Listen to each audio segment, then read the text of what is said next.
மலையாள சினிமாவின் முதல் ஹீரோயின் பி.கே. ரோசி. இந்த ஹீரோயின் அப்படின்ற வார்த்தையை கேட்டோன்னே நம்ம எல்லாருக்கும் என்ன ஞாபகம் வரும்?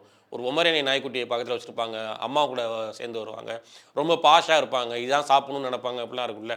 இந்த ஸ்டீரியோடைப் எதுக்குள்ளேயும் அடங்காத ஒரு ஹீரோயின் அவங்க தான் மலையாள சினிமாவின் முதல் ஹீரோயின்.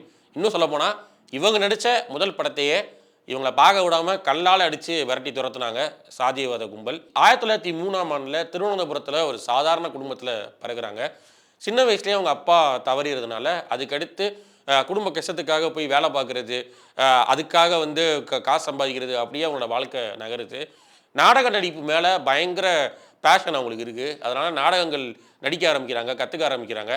அதுக்கப்புறமா நாடகத்துறையில் ரொம்ப பேர் கொண்டவங்களாகவும் ஆகிறாங்க. அதாவது சாதாரண குடும்பம் தான், கூத்து கட்டுறவங்க தான், அவங்கள வந்து தெரியும், ஆனால் நாடகம் போடுறவங்க அப்படின்ற மாதிரி தெரியும். இவங்க வந்து இடையில கிறிஸ்தவ மதத்துக்கு மதம் மாறுறாங்க. அதனால் அவங்க பேர் முதல்ல ராசம்மாவாக இருந்துச்சு. அதுதான் ரோசம்மாவாக மாறுது. ஸோ ரோசம்மா நாடக நடிகை ரோசம்மா அப்படிங்கிறது எல்லாருக்கும் அறியப்படுற பேராக மாறுது. இந்த சூழலில் தான் மலையாள சினிமாவோட முதல் டைரக்டர் ஜே.சி. டேனியல். ஆக்சுவலாக அவர் முதல் டைரக்டர்னு பேர் வாங்குறதுக்கே, அவருக்கு பேர் கொடுக்கறதுக்கே ரொம்ப வருஷம் ஆச்சு. அது பெரிய கதை அது. ஸோ ஒரு ஜே.சி. டேனியல் கண்ணில் இந்த நேரத்தில் தான் ரோசம்மா படுறாங்க. ஏன்னா ஜே.சி. டேனியல் மலையாள சினிமாவோட முதல் படமான விகடகுமாரன் படத்தை எடுக்கணும்னு அப்போ நினைக்கிறாரு. அப்போ அவர் பாம்பேலேருந்து ஒரு ஹீரோயினை கூப்பிட்டு வர்றாரு. அந்த ஹீரோயின் வந்து பயங்கர பாஷா, அவங்களோட அக்காமடேஷன்லாம் வந்து ரொம்ப பெருசாக இருக்குது, நான் வந்து அரண்மனையில் தான் தங்குவேன் அப்படின்ற மாதிரிலாம் பேசுகிறாங்க. இதனால் இந்த ஹீரோயின் வச்சு நமக்கு கட்டுப்படி ஆகாதுன்னு சொல்லிட்டு அந்த ஹீரோயின் அப்படியே பாம்பேக்கு அனுப்பிச்சி விட்டு புது ஹீரோயின் தேடுறாரு. அப்போ தான் ரோசம்மா அவரோட பார்வைக்கு படுறாங்க. அண்டு சினிமாவில் ஃபேஷனாக கொஞ்சம் பேர் வேணும்ல, அதனால் ரோசி அப்படின்னு இந்த ரோசம்மா பேரை ரோசின்னு அவர் மாற்றுறாரு. தன்னோட முதல் நாள் ஷூட்டிங்க்கு பி.கே. ரோசி வரப்போ தூக்குச்சட்டியில் சாப்பாடு கொண்டு வந்திருக்கிறாங்க. இப்போ ஹீரோயின்லாம் வந்து எப்படி சாப்பிட்ருக்காங்கன்னு எல்லாருக்குமே தெரியும். பட்டு மலையாள சினிமாவோட முதல் ஹீரோயின் முதல் நாள் ஷூட்டிங்க்கு தூக்குச்சட்டியில் தான் சாப்பாடு கொடுத்துருக்காங்க. அப்படி கொண்டு வந்து சாப்பிட்றப்போ அவங்க ஷூட்டிங் ஸ்பாட்டில் மற்றவங்கலாம் தனியாக சாப்பிட்றப்போ இவங்க தனியாக உட்காந்து சாப்பிடுவாங்க. ஏன்னா அப்போ இருந்த சாதிய மனநிலையே அவங்களுக்குள்ள அவ்வளோ பெரிய இன்செக்யூரிட்டியை உண்டாகிருக்கு.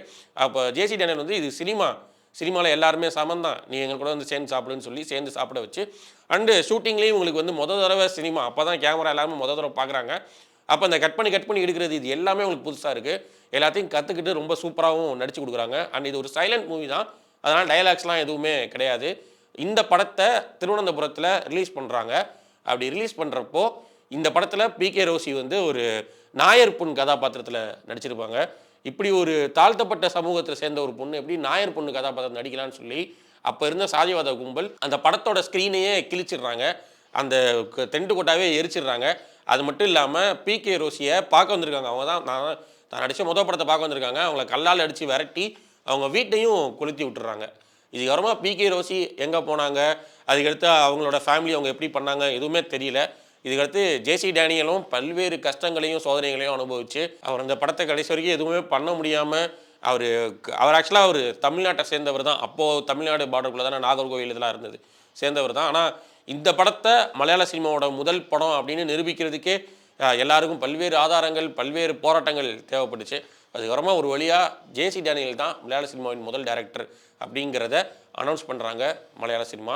அண்டு இன்றைக்கி வரைக்கும் அவர் பேரில் நிறைய அவார்ட்ஸ்லாம் கொடுத்துட்ருக்காங்க. பி.கே. ரோசி பேர்லேயும் அவார்ட்ஸ் மட்டும் இல்லாமல் ரஞ்சித் அவர் வந்து பி.கே. ரோசி பேரில் நிறையா அனிவர்சரிஸ் அண்டு ஃபிலிம் ஃபெஸ்டிவல்லாம் கூட நடத்தினார் சமீப காலங்களில். ஒரு 2 வருஷத்துக்கு முன்னாடி கூகுள் பி.கே. ரோசியை கௌரவப்படுத்துச்சு. இவங்களோட கதையை பற்றி நீங்கள் தெரிஞ்சுக்கணுன்னா பிருத்திவிராஜ் குமாரன் நடித்த செல்லுலாய்டுன்னு ஒரு படம், அது ஜே.சி. டேனியல்னு சொல்லி தமிழில் கூட இருக்குது, போய் அவசியம் போய் பாருங்கள். பி.கே. ரோசியோட மனநிலை அப்போ எப்படி இருந்தது, அண்ட் இந்த படத்துக்காக ஜே.சி. டேனியல் எவ்வளோலாம் கஷ்டப்பட்டார் அப்படிங்கிறது உங்களுக்கு தெரிய வரும். அண்ட் மலையாளத்தில் இன்னொரு படம் இருக்குது, இது ரோசி இந்த கதா அப்படின்ட்டு. அந்த படத்தில் ரோசி சைட் ஆஃப் ஸ்டோரியை கொஞ்சம் எலாபரேட் பண்ணி சொல்லியிருப்பாங்க.